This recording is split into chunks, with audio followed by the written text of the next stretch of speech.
Bienvenue les aventuriers sur le podcast de couriruntrail.fr. Aujourd'hui, je reçois Damien Artero.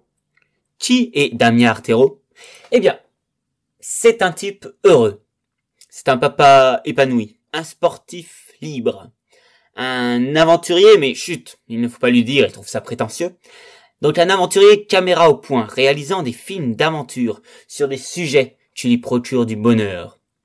Et il est autodidacte. En tout. Dans la bouche de Damien, les compromis semblent s'envoler pour laisser la place au fun, au kiff et à la jouissance. À 40 ans passés, ce grand enfant pourrait bien inspirer pas mal d'adultes. Donc je vous conseille grandement de vous poser et d'écouter ce podcast. Alors on y va. Jingle!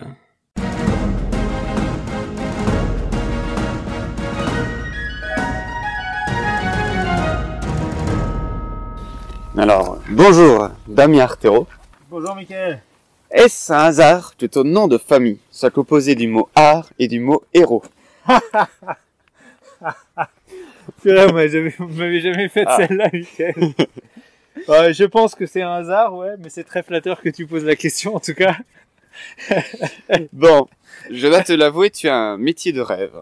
Alors, je ne sais pas s'il te permet d'en vivre. En fait, tu es réalisateur de films d'aventure. Mais en fait, ça veut dire quoi? Oula, alors il y a plusieurs questions en une.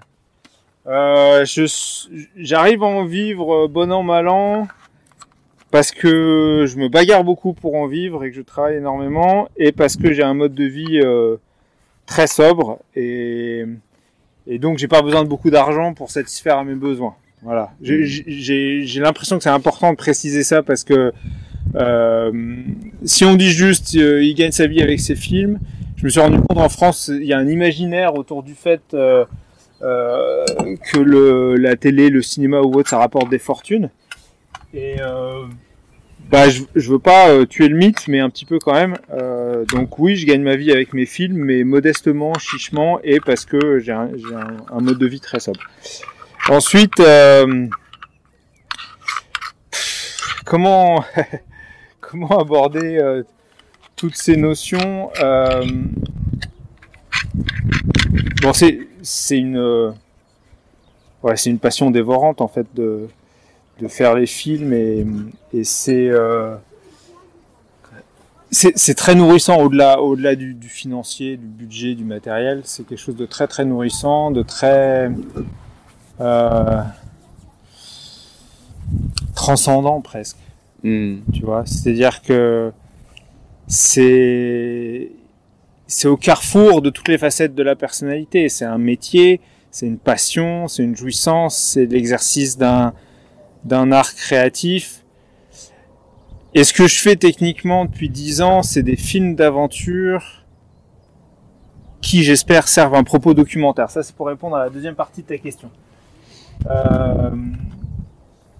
Je fais pas des films que pour raconter des voyages. Les voyages sont un prétexte à parler de sujets qui me tiennent à cœur. Plus, on va dire, même si ça semble un peu pompeux, des sujets de société, quoi. Et en particulier des sujets sur la société dont je rêve. Pas la société avérée actuelle, mais la société que je voudrais voir émerger à travers les démarches individuelles, parce que je crois beaucoup plus aux démarches individuelle et humaine qu'aux démarches politiques. Je confesse mon désespoir total dans la politique. Par contre, les démarches humaines, pas au sens individuel personnel, pas au sens individualiste, mais au sens qui prennent naissance dans la personne et qui ensuite essaiment dans le collectif. Tu vois, je vis dans un habitat groupé, j'ai vécu en colocation. J'adore partager mes films avec le public. Enfin, voilà. Je veux que mes films parlent de tout ça. Et pas des quads et des chiens qui aboient, par exemple, là, qui nous embêtent pendant notre enregistrement. Donc oui, je fais des films d'aventure voyage parce que je pense que l'aventure, le voyage, le sport sont des super prétextes pour réunir un public autour d'un écran. Et ensuite, plus en profondeur, parler de cette société dont je rêve. Ok. Et du coup, comment choisis-tu tes sujets? C'est le hasard d'une rencontre, d'une rencontre à un moment donné, ou est-ce un nouveau point que tu vas aborder pour toucher la société? Ça peut être les deux. Ça peut être les deux parce que il y a toujours au départ mes envies à la fois de zones géographiques à explorer et de sujets de société à creuser.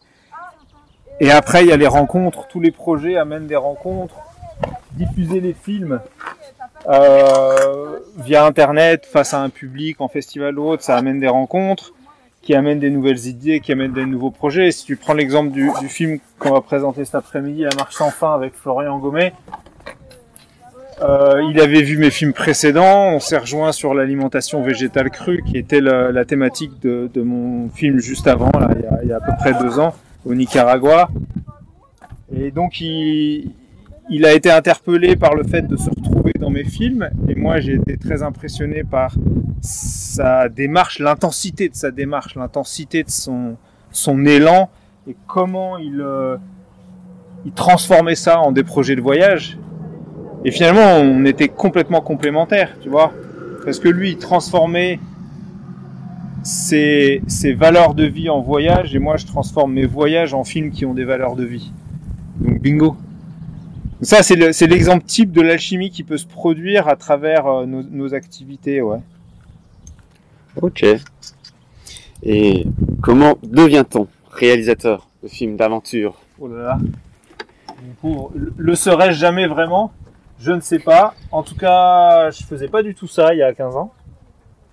Quand je suis parti faire le tour du monde à vélo, je faisais de l'informatique. J'étais bien sagement assis dans un bureau en train de me morfondre. Donc salarié. Ouais, salarié lambda, dans une entreprise lambda, pour faire des logiciels lambda qui servent à rien. Et je suis parti faire le tour du monde à vélo et j'ai commencé à filmer à la fois nos aventures avec mon amoureuse de l'époque, Delphine, et des petits reportages pour des ONG. Et ça a lancé cette carrière de réalisateur, auteur indépendant, et parfaitement autodidacte, improvisé. Voilà, je peux revendiquer aucune formation, aucun diplôme. Je fais les choses à l'envie et au cœur, quoi. Je fais les choses qui me plaisent comme elles me plaisent et comme ça me chante. C'est hyper égoïste et ça peut sembler ou sonner très infantile, mais je pense que la vie est trop courte pour faire autre chose que ce qui nous plaît, ce qui nous fait vibrer, ce qui nous motive, ce qui nous parle, tu vois, ce qui a du sens. Et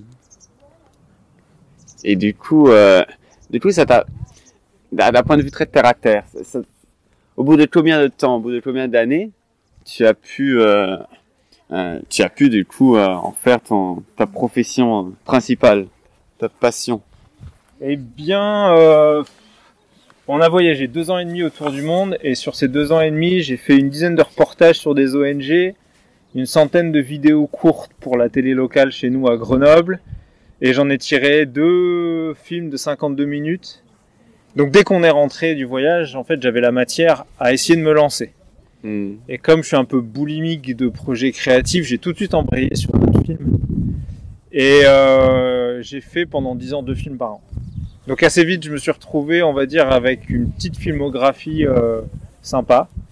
Et ça m'a permis de donner beaucoup de projections débat, d'aller à plein de festivals, d'être diffusé en télé. Ça s'est emboîté assez vite, on va dire. Une fois que je me suis jeté à l'eau l'année qui a suivi le retour du Tour du Monde, et que j'ai assumé le fait de vouloir faire ça, parce que c'était pas évident au début. Je venais d'un milieu professionnel assez étriqué, avec toutes sortes de croyances. La vie artistique, c'est pas fait pour moi. Est-ce que je vais être assez bon? Est-ce que je suis à la hauteur? Tout ça. Il a fallu balayer tout ça et se dire, on s'en fout en fait. C'est pas ça la question. La question, c'est qu'est-ce que je veux vraiment faire au fond de moi? Où est-ce que je suis heureux? Je suis super heureux derrière une caméra. Je suis super heureux quand j'écris une histoire sur le clavier de mon ordinateur. Je suis super heureux devant un public. Donc je le fais. C'est tout. Donc en quelques années, ça s'est mis en place. Et je tourne à cette vitesse de croisière depuis 10 ans. À peu près 2 films par an, des reportages, des articles, et le plus possible de projections de festivals. Et puis ça me permet d'entretenir la machine, ça tourne comme ça. Je suis content. Ok. Et du coup, est-ce qu'on peut dire que tu es toi-même aventurier? Est-ce que tu te vois comme ça? Non, je me vois pas comme un aventurier. Non. Je trouve que ça serait très prétentieux. Je me vois comme un mélange entre un passionné de voyage, un passionné de sport et un rêveur qui aime bien raconter des histoires. C'est plus ça, tu vois. La vraie aventure, les Théodore Monod, les Nicolas Bouvier, je pense que c'est vraiment une sphère encore au-delà de ce que je fais avec mes films. Je cherche pas le danger, je cherche pas à explorer des territoires inconnus et hostiles. Pour moi, c'est ça la définition de l'aventurier. Mais après, si tu le transposes dans la vie quotidienne, peut-être qu'aux yeux de certains, je suis un aventurier parce que je fais des choix de vie qui sont engagés. Et qui sont peut-être un peu en terre inconnue et parfois un peu hostiles. Ouais, si tu poursuis la métaphore jusqu'à l'intérieur de la société de consommation, oui. Parce que ça fait 10 ans que je mange végétal à dominance crue, que je vis dans une tiny house, que j'ai cofondé un habitat groupé, que je vais en faire un deuxième, que je réfléchis en permanence à ma place de consommateur et à ma place de père aussi. Je pense que j'ai un modèle pédagogique vis-à-vis de mes filles qui est peut-être un peu singulier, puisqu'on me le dit sans arrêt, donc j'imagine que ça doit être vrai, avec beaucoup de communication, beaucoup de renforcement positif, beaucoup d'expression des émotions et des sentiments. Donc peut-être que tout ça, c'est ma façon de vivre l'aventure de la vie, alors. Quel est le personnage que tu as rencontré pour tes films d'aventure qui t'a le plus marqué? Je pense que c'est Florian. Bon, après, c'est difficile d'en isoler un. En 2 ans et demi de tour du monde, j'ai rencontré tellement de gens. Et puis, par la suite, j'ai fait des films sur des personnages très bigger than life, ils disent les Américains, tu vois, plus grand que nature. J'avais rencontré Vincent qui est paraplégique, on avait fait un film sur son réapprentissage du ski freeride en fauteuil, en coque spéciale, c'était au Spitzberg. Personnage incroyable, Vincent, un mec d'une résilience, d'un amour de la vie, une sacrée leçon d'humanité. Il y avait Nathalie Courtet que j'avais suivie sur une partie de sa traversée de la Laponie à ski en plein hiver. Force de la nature, une nana hyper précise, organisée, tu vois, un côté très rude, très costaud et en même temps une grande poétesse. Et puis il y a Florian qui est un mélange entre le hobbit gentil, un peu timide, farouche, et l'aventurier sans concession, le mec qui traverse 7 aéroports pieds nus parce qu'il a décidé de pas porter de chaussures, qui marche 14 jours sans manger, qui se bagarre avec le vent, la neige, toujours avec une clarté d'esprit, une concentration, un mental incroyable, quoi. Mais je pense que, peut-être aussi parce que c'est mon film le plus récent, mais je pense que c'est Florian qui est le plus source d'inspiration. Et en même temps, c'est aussi parmi tous les personnages que j'ai eu la chance, le privilège de filmer, c'est aussi celui peut-être qui m'est le plus proche parce qu'on a des modes de vie très comparables et donc on est devenus très très bons copains, tu vois. Et ça c'est marquant aussi. Tu pars faire un film d'aventure, tu connais pas le personnage. Tu vois, c'était pas un ami avant. On s'est vu 2 fois brièvement avant de partir au Canada. Donc on se connaissait pas. On savait sur le papier qu'on avait des atomes crochus, mais on se connaissait pas. Et en particulier, on se connaissait pas dans le feu de l'action. Quand il y a du danger, quand il y a de l'enjeu, tu vois, quand il y a de l'épuisement nerveux, moral, physique. Et on s'est rendu compte qu'on était super potes. Et ça, c'est merveilleux, non? Ah oui, c'est effectivement un sacré pari de partir à l'aventure sur juste des atomes crochus sur le papier. Bah, c'est une aventure dans l'aventure, hein. Très clairement. Hein. C'est-à-dire que tu peux partir et puis, entre guillemets, avoir affaire à quelqu'un qui t'est totalement incompatible ou lui il pense que t'es un connard et toi tu penses qu'il est un connard et qu'est-ce que tu fais une fois que t'es là-bas? Alors que là, plus on se découvrait, plus ça collait. Alors qu'on a des tempéraments très différents, des tempéraments publics, on va dire en société, qui sont très différents. Mais il y avait un bon équilibre, une bonne alchimie. On était facilement d'accord. Et là, c'est caviar, là, tu vois, c'est du bonheur, quoi. Tu pars avec un sujet, tu reviens avec un ami. C'est génial. Ouais. Alors, il paraît que tu manges que de l'herbe et de la salade, c'est vrai? Non, c'est faux, je mange que de l'herbe. Que de l'herbe. Non, je mange végétal depuis une dizaine d'années et à majorité crue, mais c'est ni un dogme, ni un sacerdoce. Je me fouette pas avec des orties quand j'ai mangé un bout de fromage chez des copains ou quand j'achète des chips pour mes filles et moi.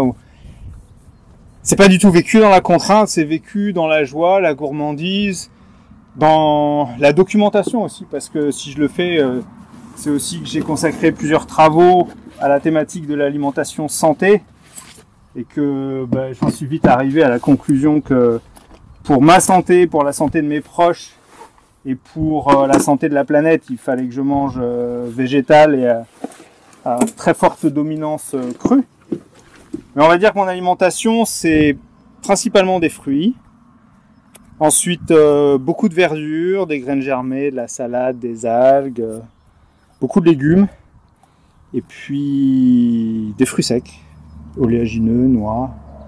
Voilà. D'accord. Et du coup, pour ceux qui sont intéressés pour en savoir plus, tu as une référence sur Internet ou un livre? Il y en a plein. J'ai fait un premier film sur le sujet qui est en accès libre, gratuit sur mon site, qui s'appelle Irène, Journal d'une transition alimentaire, qui témoigne de ma transition d'une alimentation très conventionnelle, carnée, pâtes, pain, viande, fromage à gogo, vers l'alimentation que je viens de décrire, et qui surtout fait le portrait d'une naturopathe qui soigne les gens par l'alimentation végétale crue depuis plus de 40 ans.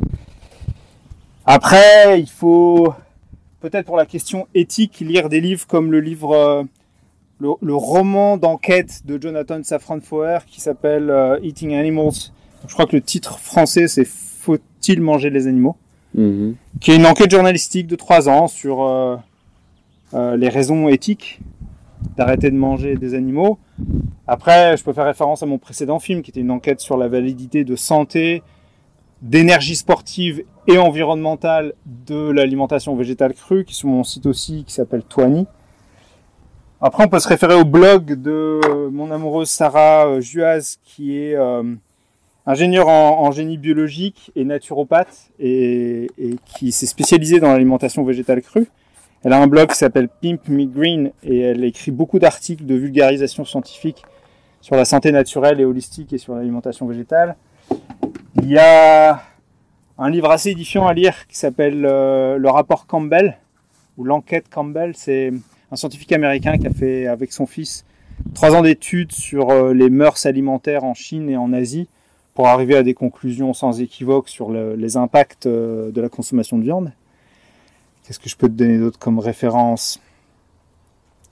Bon, là, après, il y a des références sur le jeûne, vu que je viens de sortir le film avec Florian qui parle du jeûne.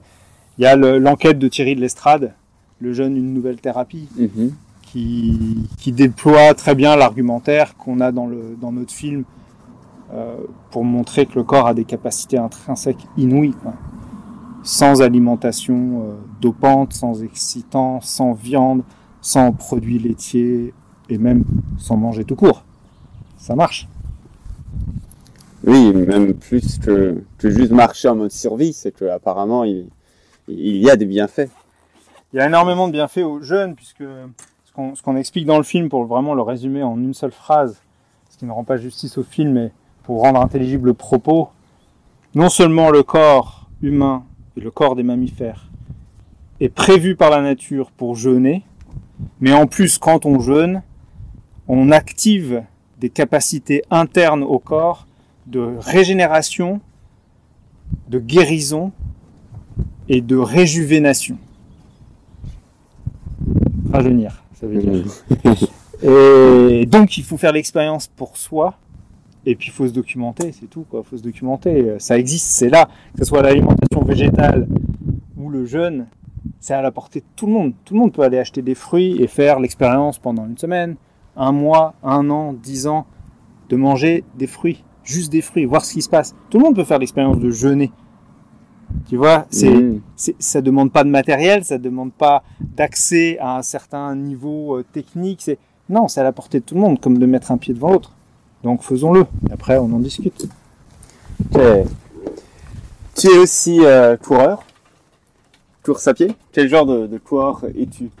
Quel genre de coureur? Est-ce que tu as une routine d'entraînement ou en général pour le sport? Je sais pas. Non, j'ai pas de routine d'entraînement. Je suis très mauvais avec l'entraînement. Je suis très indiscipliné. Donc je cours comme je fais mes films, à l'envie, au hasard, au petit bonheur. C'est jamais calculé, c'est jamais chronométré. Je suis pas de plan d'entraînement, je regarde même pas les distances que je parcours. Ça me passe complètement au-dessus la notion de chiffre ou de performance. Mais j'adore la sensation de liberté totale que c'est de courir dans le plus simple appareil. Un petit short, un petit t-shirt, et l'été pas de t-shirt, et si je pouvais courir à poil, je le ferais. Pieds nus ou en chaussures minimalistes, je cours en chaussures minimalistes depuis 5-6 ans maintenant. Je connais pas de sentiment de liberté plus grand que ça. Être sur une crête en haut d'une montagne, traverser une forêt, gambader. Pour moi, c'est même plus courir, en fait, c'est gambader. Tu vois, ouais. C'est le jeu, la jouissance infantile. Donc je suis ce genre de coureur-là, quoi. S'il y a un tas de pierres, je vais crapahuter dessus. S'il y a une barrière en bois, je vais courir en équilibre dessus. Je vais me rouler dans les champs. Je suis comme un gosse à Noël, quoi. Voilà, c'est comme ça que je cours. Ok. Ben, j'ai entendu parler d'un projet un peu fou, du genre un 100 km en courant à jeun. Ça te dit quelque chose? D'ailleurs, il paraît que j'y participe aussi. Oui, j'ai vaguement entendu parler d'un projet comme ça, ouais. C'est encore notre ami Florian qui a accouché d'une idée saugrenue. Comme marcher sans manger, ça lui a pas suffi apparemment. Enfin, qu'est-ce qui lui suffit? En même temps, la question peut se poser. Il a décidé de nous embarquer dans un projet de course à pied sans manger. C'est-à-dire que dans le cadre d'un jeûne court de probablement 3 jours, on voudrait faire une course en relais pour totaliser un grand nombre de kilomètres. Alors Florian veut courir 100 km. Apparemment, le même sort tes choix. J'ai cru comprendre. Moi, j'ai prévenu que je ferais sans doute pas 100 km parce que j'ai aucune envie de m'astreindre à un entraînement draconien. Voir la réponse à la question précédente. Oui. Pas du tout mon truc. Et puis, j'ai une vie de famille. J'ai une amoureuse merveilleuse et deux gamines que j'adore. Et je veux pas passer mon temps à m'entraîner l'œil sur le chrono. Je veux passer ma vie avec elles. Mais je pense qu'avec mon hygiène de vie de base, je suis capable de courir 30 ou 40 km sans manger. Je l'ai déjà fait. Donc ça me pose pas de problème. Et l'idée, c'est qu'on le fasse en relais. On étudie les sites. On va peut-être faire ça autour du lac de Constance, puisqu'il y a là-bas une clinique spécialisée dans le jeûne thérapeutique. Donc on ferait à 4 coureurs, on ferait probablement 350 km, quelque chose comme ça. Okay. Et puis on verrait ce qui se passe dans nos organismes, dans nos têtes. Quel résultat ça peut donner. Ok. Donc plus d'informations est à venir. Ouais, c'est à suivre. On en parlera sur le Facebook de Planète D et puis sur le Facebook de Florian et sur nos sites respectifs, je pense. Ok. Quels sont les choix qui ont fait ce que tu es? C'est une très bonne question. Et en même temps, finalement, je pense que je les ai tous évoqués dans toutes les réponses que je viens de te donner. Je pense que le premier choix qui m'a fait, ça a été de partir faire le tour du monde. Pendant 2 ans et demi. Ouais. À une époque où c'était pas encore très développé de voyager en complète autonomie tout en faisant des vidéos. C'était le tout début de la démocratisation de la petite caméra qui te permettait d'envoyer des vidéos sur Internet et autres. Et à l'époque, c'était pas toujours bien vu que quelqu'un comme moi ou mon amoureuse, puisqu'on a le même parcours scolaire. Mon amoureuse de l'époque, elle a aussi fait un DESS en génie informatique.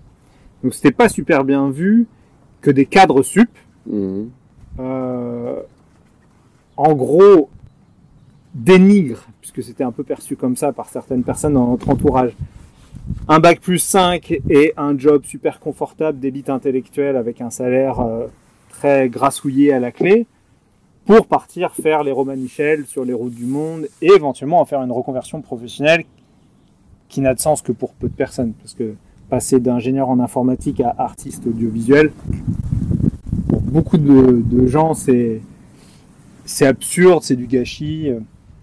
Et pourtant, ce choix-là, il était évident pour moi.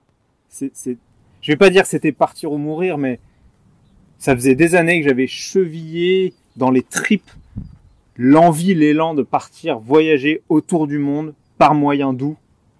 Et donc à vélo, parce que je suis un grand amoureux du vélo. Il fallait que je le fasse, tu vois. C'est des trucs qui t'appellent comme ça. Il fallait partir. Donc il fallait assumer ce choix et le rejet de certaines personnes, ou les collègues qui comprennent pas, ou les proches qui s'inquiètent. Et ça, je vais reprendre une expression hyper galvaudée, mais ça fait de toi un homme, ça fait de toi un adulte, tu vois. On est parti sur base de toutes ces incertitudes et tous ces doutes, et on est revenu solide comme le roc. Avec une confiance en soi, une confiance en la vie, une confiance en l'étranger. Tellement on a été reçus partout, tellement dans tous les pays, toutes cultures confondues, on nous a ouvert les bras, on nous a ouvert la porte. On est revenu avec cette foi en la vie, et ça, personne ne te l'enlève jamais, ça. Après, c'est à vie, et t'es indémontable. Le premier choix, c'était ça. Ok. Le deuxième, faire des enfants. Et encore, je dis le deuxième, c'est chronologiquement.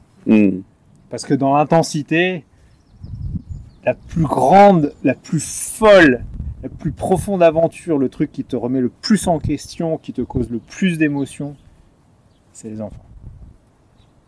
Mes enfants, c'est 10 fois mon tour du monde. En bonheur, en intensité, en quête de soi, en échange. Et pourtant, le tour du monde, c'était déjà le panard, parce que quand on est revenu du tour du monde avec Delphine, on avait l'habitude de dire on a voyagé 2 ans et demi et on a l'impression d'avoir accumulé 10 ans de sagesse, de rencontres, d'amour fraternel. Et ben quand tu fais des enfants, c'est encore plus. C'est fou, hein. Tu as d'ailleurs consacré des petits films sur tes filles. Ouais. Petit bonheur. Disponible aussi à prix libre sur C'est ton vrai. site. Tu as bonne mémoire. La distinction entre vie professionnelle et vie personnelle est très difficile à faire dans mon univers. Mes filles font partie intégrante de mon quotidien, de mes réflexions, de mes projets créatifs. Elles ont grandi devant une caméra parce que j'ai toujours une caméra avec moi. Elles sont demandeuses parce que ça les intrigue, parce que ça les amuse, parce qu'elles ont des idées et qu'elles aiment voir ces idées mises en scène à l'écran. Donc très vite, elles ont fait partie à la fois des voyages et des projets audiovisuels. Et même maintenant qu'elles sont grandes, elles sont motrices, elles proposent des idées. Et partie au petit bonheur, c'est au carrefour de cette progression-là et de la séparation avec leur maman, puisque Delphine m'a quitté, ça fait 3 ans maintenant.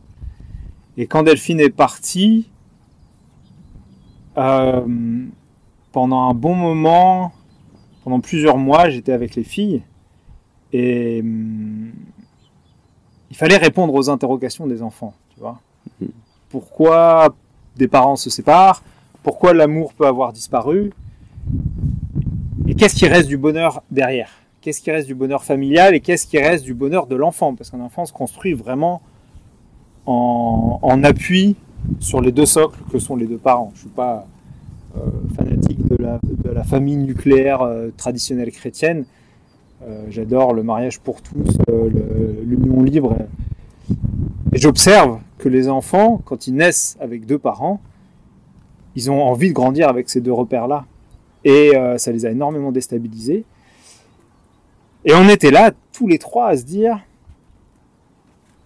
c'est le ciel qui nous tombe sur la tête et en même temps, on ne peut pas s'empêcher d'être heureux. Tu vois, on a une nature intrinsèque de joie, de bonheur. Mes filles sont incroyables de joie de vivre. Elles ont beaucoup pleuré, moi aussi j'ai beaucoup pleuré, mais on n'a jamais été abattus. On n'a jamais déprimé, on n'a jamais... Et donc on s'est dit, c'est fou ça, comment ça marche le bonheur? Comment ça se fait qu'on est toujours heureux comme ça? Et on est parti faire un premier voyage en se disant on va enquêter sur le bonheur.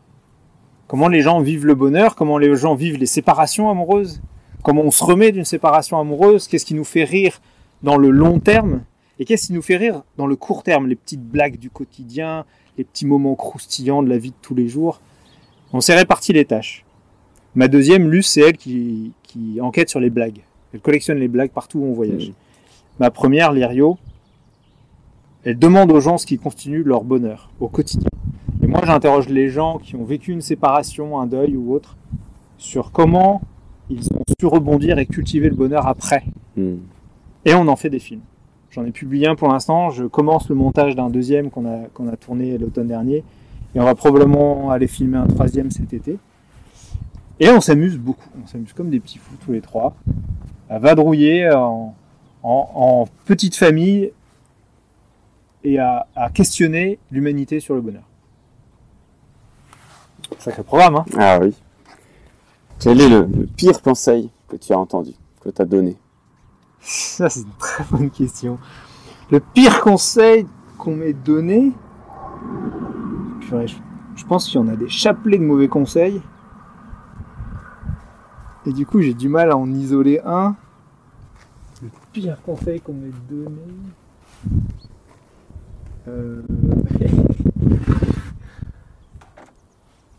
Alors, il y a des trucs très, très pragmatiques. Par exemple, on nous avait dit pendant le tour du monde, n'allez pas au Tibet. On était en contact avec un Américain qui avait tenté une traversée du Tibet. C'était une période où la géopolitique était mouvementée là-bas, où les étrangers étaient vraiment pas les bienvenus, et où le PSB, la police touristique chinoise, attrapait les voyageurs, les expulsait du Tibet ou les foutait en tôle quelques jours. Et tout. Bref, on nous avait dit, n'allez pas au Tibet, ça craint. Et on y est allé. Et c'était génial. Donc, c'est pas que c'était un mauvais conseil, mais c'est très relatif, c'est très contextuel. Ça nous est arrivé aussi en Islande. On avait notre fille aînée dans la remorque. Et on s'apprêtait à traverser le désert du centre de l'Islande. Alors l'Islande, c'est vraiment des conditions hyper rock'n'roll pour voyager à vélo, et avec un bébé, je t'explique pas, mais bon. Moi, je l'avais déjà fait seul, et Delphine, la maman de mes filles, est une voyageuse hors pair, super tout-terrain, super forte dans sa tête. Et... Donc on croise ce couple d'Espagnols qui sort du désert, qui nous dit « Ah, malheureux, mais n'allez jamais par là, on a souffert pendant 5 jours, c'était l'enfer et tout. En plus, vous avez un bébé, ah là là, mais non, nous on n'en peut plus, on rentre chez nous, on va à l'hôtel. » Et on y allait. Et ça s'est super bien passé. Je pense qu'il faut toujours faire son expérience. Il faut écouter ce qu'on a à l'intérieur de soi. Et c'est bien de prendre des informations, mais ensuite il faut en faire une moyenne pondérée. Et je pense que le facteur de pondération, c'est soi. Le plus important, c'est soi. Après, dans la série pragmatique, au Nicaragua, on m'a aussi dit ah oui, tel volcan, ouais, tu peux monter dessus sans problème et faire du VTT. Et je le dis avec le sourire, mais j'ai failli mourir sur ce foutu volcan. Et c'était vraiment une information à la con. Mais le plus con, c'est pas l'information, c'est moi. C'est moi d'y être allé, de m'être entêté, de pas avoir vu que je me mettais en danger. Voilà, ça c'est ma faute à moi. Et après, des conseils plus abstraits, ben, quand je préparais le départ autour du monde, on m'a dit mais Damien, pense à ta retraite. Et j'ai pas pensé du tout à ma retraite, et si j'avais pensé qu'à ma retraite, on serait pas en train de faire cette entrevue. Tu vois, je pense pas, Michael, qu'on serait là en train de discuter de tout ce qui nous fait vibrer, toi et moi, tu vois.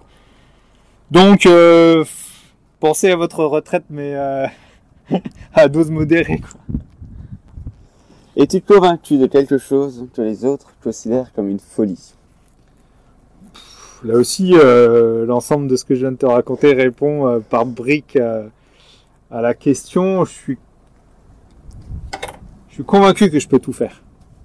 Si je l'ai vraiment décidé, si j'écoute ma voix intérieure et si j'assemble les éléments, Je suis convaincu que je peux tout faire dans la vie, tout ce qui m'intéresse. Qu'importe le domaine. Qu'importe le domaine.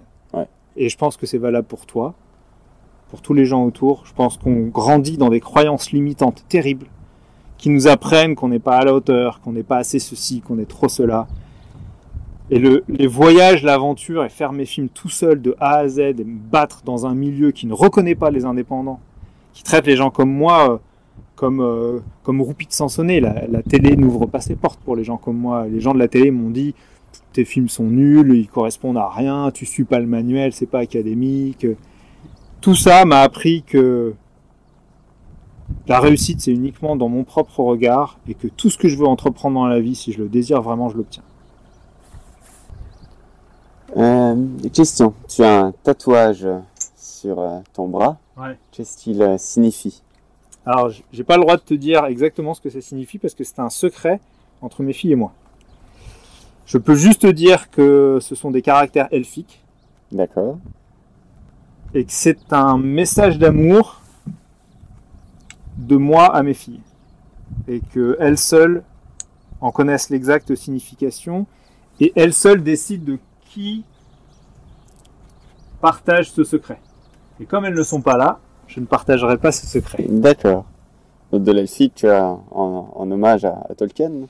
En référence En à référence. Tolkien, oui, parce que c'est un univers qui m'a beaucoup bercé quand j'étais enfant, et parce que j'ai écrit un livre sur notre voyage en Islande où je parlais beaucoup de mon rapport à ma fille et de la dimension magique de la paternité, et j'ai mêlé ça au folklore islandais et aux croyances qu'ont les Islandais dans les elfes. Et quand leur maman m'a quitté, je me suis réveillé un matin avec la certitude qu'il fallait faire ce tatouage. Et c'est quelque chose de très personnel parce que j'ai écrit un roman que j'ai jamais publié dans lequel le personnage principal perd sa compagne et se retrouve seul avec sa fille. C'était prémonitoire apparemment puisque je l'ai écrit avant que Delphine me quitte. Et dans le livre, j'avais imaginé que le personnage principal se faisait un tatouage d'amour pour sa fille pour un peu se donner de la force, tu vois, se galvaniser, se dire je saurais être un papa seul. Ce qui n'est pas mon cas, hein, parce que Delphine et moi on est séparés, mais Delphine va super bien et on s'entend super bien. Et les filles aujourd'hui ont la chance de partager leur temps entre leurs deux parents. Mais j'avais inventé ce personnage et cet acte un peu de catharsis. Et quand Delphine m'a quitté, je me suis réveillé un matin en me disant mais ce personnage c'est moi, donc je vais faire le tatouage. Tes prochains projets Oh là là, trop de projets, Michael. pour cette année, Une seule vie. 2019-2020. Alors cette année, on a surtout le projet avec mon amoureuse Sarah de développer nos ateliers de gastronomie végétale crue parce que c'est une activité qui nous éclate et il y a beaucoup de demandes. J'aimerais bien publier ce roman. Ça m'y fait penser de te raconter l'anecdote. Ensuite, La Marche sans fin, le film avec Florian vient tout juste de sortir, donc il faut consacrer beaucoup de temps et d'énergie à en faire la promotion pour le diffuser le plus possible partout. Et là, je fignole en ce moment la version ultra complète, parce qu'en salle, on passe une version de 70 minutes, mais sur Internet et sur clé USB, on va distribuer une version de 2h30 avec en plus 50 minutes de reportage sur la clinique de jeunes Buchinger en Allemagne. Tout ça, je suis en train de le finaliser et c'est pas exactement un projet, mais c'est un gros travail de faire la promotion et la diffusion de tout ça. Je pense que l'année 2019 suffira déjà pas à tout ce que je viens de te dire, sachant qu'en parallèle, je vais aussi faire le montage du deuxième épisode de Partie au petit bonheur avec mes filles et que je vais probablement aller tourner l'épisode 3 en Turquie cet été. Donc tu vois, beaucoup de choses sur le feu et en plus à la rentrée on commence la construction d'un habitat groupé avec mon amoureuse, mes filles et des copains. Ce sera donc mon deuxième habitat groupé et on espère emménager un an plus tard, donc à l'automne 2020. Et là aussi gros chantier, gros projet. Voilà. Ok. Et trois mots, idées, concepts ou valeurs qui animent ta vie. Joie. Alors je dirais même joie, jouissance. Les deux vont ensemble pour moi. Parce que je pense que dans nos vies d'adultes, on ne prend pas assez le temps de kiffer. Que ça cultive l'enfant qui est en nous et ça apaise l'adulte. Et que les moments de joie, c'est c'est comme des bons bouts de mangue bien mûrs sur la langue, tu vois. Il faut cultiver ça, ouais. Joie, jouissance. Ensuite, sobriété. La sobriété heureuse de Pierre Rabhi, très important pour moi. La première fois que j'ai entendu Pierre Rabhi, il était en conférence à Grenoble et le caméraman de France 3 était malade. Et l'organisation vient me chercher à ma place parce que dans l'organisation du salon, il y avait une fille qui me connaissait et me dit pareil que t'es caméraman, est-ce que tu peux nous dépanner il faut que tu aies manipulé la caméra, là on a 1 heure de conférence à enregistrer. Bon. Je me retrouve à 2 mètres de Pierre Rabhi, à cadrer Pierre Rabhi pendant 1 heure de conférence. Bien après, je l'ai fait intervenir dans un de mes films et j'ai fait sa connaissance en vrai, et là j'ai bu ses paroles. Pendant 1 heure, il a verbalisé à sa façon tout ce que j'étais en train de mettre en place dans ma vie depuis quelques années, que je n'avais pas su moi appeler la sobriété heureuse, parce que j'étais encore dans de l'abstrait, je savais pas comment définir ce que je cherchais à faire de ma vie. Et là, Pierre prononce ces mots, et je me suis dit, mais Eureka. Eureka, sobriété heureuse. Être satisfait avec ce qu'on a, le cultiver, le chérir, et savoir où est la limite. On n'a pas besoin d'accumuler, on n'a pas besoin de renchérir, de surenchérir.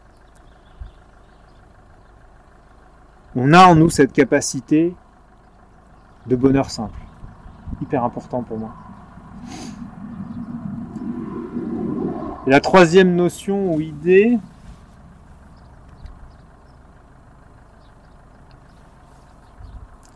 je dirais se perdre.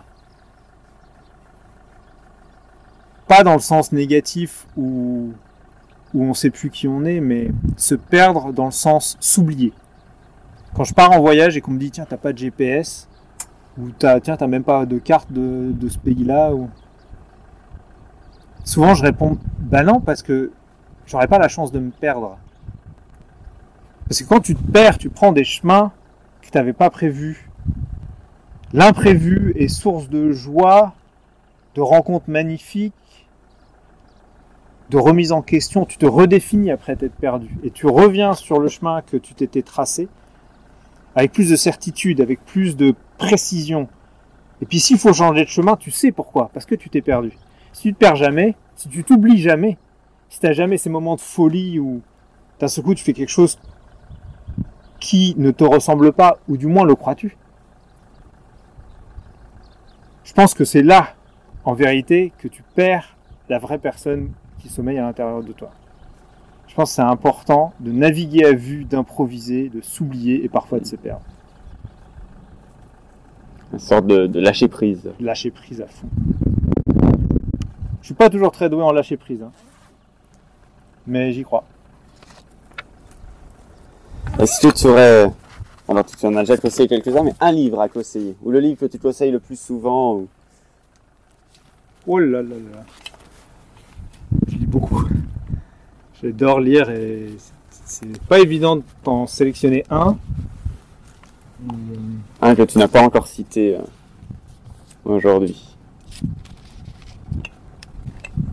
De toute façon, je t'ai pas cité de roman. Je lis essentiellement du roman. Alors, pour l'amour, je conseillerais de lire L'île des gauchers d'Alexandre Jardin. Ok.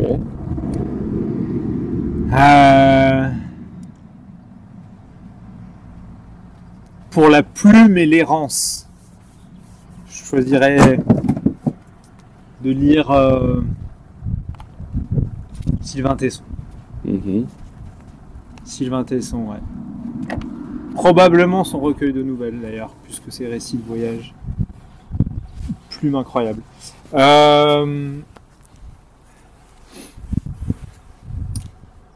Et puis peut-être un troisième.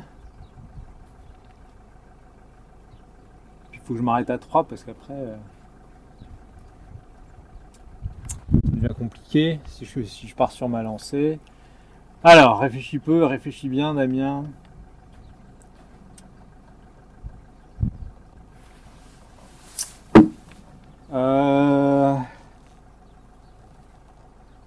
Pour se perdre, Amélie Nothomb.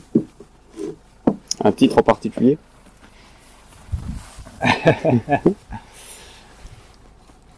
Métaphysique des tubes. En Ok. plus, ça fera un clin d'œil à notre discussion sur l'alimentation. Ok. Quelle est la question que tu aurais aimé que je te pose? Ainsi que ta réponse, bien évidemment. T'as des bonnes questions, toi. T'es un bon intervieweur. Hein. La question que j'aurais aimé que tu poses... J'aurais aimé que tu poses une question qui me prenne à défaut. Plutôt que des questions qui me permettent de me mettre en valeur. Ah, ça n'a pas été le cas. Tu m'as posé aucune question déstabilisante qui montre mes contradictions, qui montre mes limites, mon humanité finalement. Tu vois, t'as posé des très bonnes questions, mais qui vont toutes dans mon sens, qui me permettent facilement d'avoir un discours d'autopromotion. Alors j'essaye. Est-ce que l'amour que tu portes à tes filles et le fait que tu as une vie peu conventionnelle, n'est-ce pas un moyen de fuir le monde des adultes? Peut-être. Peut-être, mais en même temps, je suis papa. Et être papa, c'est une responsabilité absolue. Donc tu n'as pas le droit d'être qu'un enfant quand tu es papa. Par contre, être papa te permet de nourrir l'enfant en toi. Donc ça ne veut pas dire que tu nourris exclusivement l'enfant en toi, ça veut dire que tu nourris aussi l'enfant en toi. Donc je ne me sens pas dans une fuite du monde des adultes, je me sens à une distance raisonnable du monde des adultes. J'habite dans ma tiny house sur ma petite colline et c'est vrai que je me tiens éloigné. J'écoute jamais les infos, j'ai pas de télé, j'ai pas envie de savoir ce qui se passe dans le monde des adultes. Mais est-ce que c'est vraiment une fuite ? C'est une fuite de cet univers-là, l'univers très consommateur, très médiatisé, très noir, je trouve, parce que quand tu écoutes les infos, tu n'entends que des mauvaises nouvelles. Et moi, dans mes films, je veux que des bonnes nouvelles. Mais par contre, je suis un adulte à 200% quand je suis un papa, je suis responsable. Et je suis un adulte à 200% quand je suis paumé au fin fond du Canada avec Florian Gommet et qu'on se fout à poil pour traverser des rivières gelées et qu'on engage notre intégrité, notre sécurité. Je ne peux pas être un enfant à ce moment-là. Je ne ferais pas tous ces films si j'étais qu'un enfant. Bon, j'aurais au moins essayé de te piéger. Mais le problème, c'est que je réponds pas à tout. Et oui. Bon, alors, plaisante, pour te suivre. Donc, il y a ton site. Ouais, mon site Planète D. Planète comme la planète Terre et D comme Damien. Ok. Planète D tout attaché, .eu comme Europe. Et puis le Facebook du même nom. Ok. Voilà, c'est aussi simple que ça. Bon, en tout cas, j'ai un ami qui va être papa d'un jour à l'autre, au moment qu'on enregistre ce podcast, donc je pense qu'il appréciera beaucoup cette interview. Voilà. Ben, j'espère que toi tu l'apprécieras et que tu auras passé un bon moment à discuter et que pour la prochaine interview tu prépareras des questions déstabilisantes. J'y penserai. Merci beaucoup, Damien. Avec grand plaisir, Michael.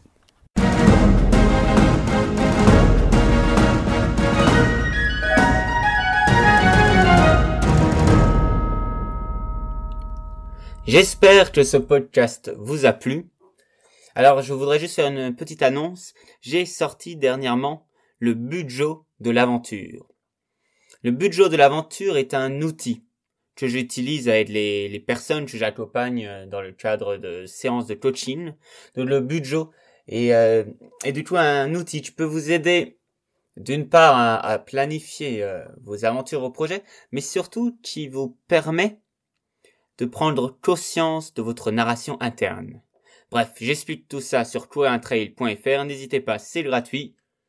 Voilà, le but de l'aventure. Et sur ce, je vous dis à très bientôt. Ciao!